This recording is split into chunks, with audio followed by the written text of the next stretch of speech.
இந்த 10 விஷயங்களில் இந்த ரமதானில் உறுதியாக நான் செய்வேன் என்பதாக உறுதி எடுக்க வேண்டும். இந்த 10 விஷயங்கள்ல 10வது விஷயம் மிக முக்கியமானது. எனவே கடைசி வரைக்கும் வீடியோ பாருங்க. முதலாவது, இந்த ரமதானுடைய காலத்தில் 30 நோன்புகளும் நான் நிச்சயமாக நோற்பேன் என்பதாக உறுதி எடுத்துக்கோங்க. இன்ஷா அல்லாஹ் என்பதாக சொல்லுங்க. இன்ஷா அல்லாஹ் என்று கமெண்ட்டும் செய்யுங்கள். இரண்டாவது, இந்த ரமதான்ல 30 தராவீஹ்களையும், அதாவது ஒரு நாள் 2 நாள் மட்டும் தொழுது விட்டுறக்கூடாது, 30 தராவீஹ்களையும் நான் சரியாக தொழுவேன் என்பதாக உறுதி எடுத்துக் கொள்ளுங்கள். மூன்றாவது, இந்த ரமதானில் 5 நேர தொழுகைகளில் விடாம நான் தொழுவேன். ரமதான நோன்பு வச்சுட்டு தொழுகை விட்டுறக்கூடாது.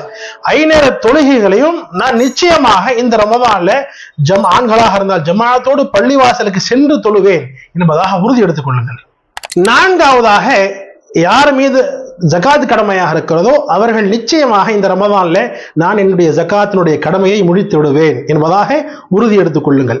ஐந்தாவதாக, இந்த ரமதானுடைய காலங்களில் நாம் காலையில சஹர் செய்யும் பொழுது, சஹருடைய நேரத்தில் இந்த 30 நாள் சஹர் செய்வதற்கு முன்னாலே குறைந்தபட்சம் 2 ரக்காத்தாவது நான் தஹஜ்ஜுடைய தொழுவை தொழுது விடுவேன் என்பதாக உறுதி எடுத்துக் கொள்ளுங்கள். அதாவது தினந்தோறும் சஹருக்கு முன்னாலே நான் தஹஜ்ஜுடைய தொழுகையை தொழுகாமல் நான் சஹர் செய்ய மாட்டேன் என்பதாக உறுதி எடுத்துக் கொள்ளுங்கள்.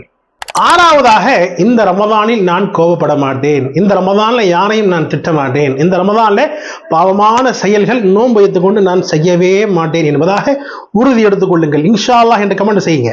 ஏழாவதாக, இந்த ரமதானுடைய மாதங்களில் நோன்பு வைத்துக் கொண்டு இரவும் பகலாக அதிகமாக குர்ஆன் ஓதுவேன் என்பதாக உறுதி செய்யுங்க. ஏனென்றால் சொன்னா, ஷஹ்ரு ரமதான் அல்லதி உன்ஸில ஃபீஹில் குர்ஆன், இந்த ரமதானுடைய மாதத்தில் தான் குர்ஆன் இறங்கியது என்பதாக அல்லாஹ் குர்ஆன்ல சொல்லியிருக்கிறான். எனவே இது ரமதான் என்பது குர்ஆனுடைய மாதம், அதிகமாக குர்ஆன்கள் நான் ஓதுவேன் என்பதாக உறுதி எடுங்க. எட்டாவதாக, இந்த ரமதானுடைய காலங்களில் ஆண்கள் பள்ளியினுடைய தொடர்போடு இருப்போம் என்பதாக நியத் செய்யுங்க. அதே மாதிரி இந்த ரமதானுடைய கடைசி 10ல இஅ்திகாஃப் உட்கார்வது சுன்னத்தே முஅக்கதா அலல் கிஃபாயாவாக இருக்கிறது. எனவே ஆண்கள் கடைசி 10ல பள்ளி வாசல்ல இஅ்திகாஃப் உட்கார்வதற்கு முழுமையாக உறுதி செய்யுங்கள், நியத் செய்யுங்க. இன்ஷா அல்லாஹ் நியத் செஞ்சாதான் அல்லாஹ் அதற்கு பாக்கியத்தை கொடுப்பார். 9வதாக, இல்லாத மக்களுக்கு அதிகமாக உதவி செய்யுங்க, முயற்சி செய்யுங்க. இல்லாத மக்கள் நிறைய பேர் இருப்பாங்க, சுற்று வட்டாரத்தில் இருப்பாங்க. இல்லாதவர்களுக்கு அதிகமாக உதவி நான் இந்த ரமதான்ல செய்வேன் என்பதாக உறுதி எடுத்துக் கொள்ளுங்கள். 10வதாக, இந்த ரமதானுடைய காலங்களில் இந்த முழு அமல்கள் நாம் செய்து விட்டதற்கு பிறகு 10வதாக, இந்த ரமதான் முடிந்ததற்கு பிறகும் மீதி உள்ள அந்த 11 மாதங்களிலும் நான் இந்த ரமதான்ல செய்த அமல்கள் எல்லாவற்றையும் நான் செய்வேன். அதற்கு நீ பாக்கியம் குர்ராயா அல்லாஹ் என்பதாக உறுதி செய்யுங்கள்.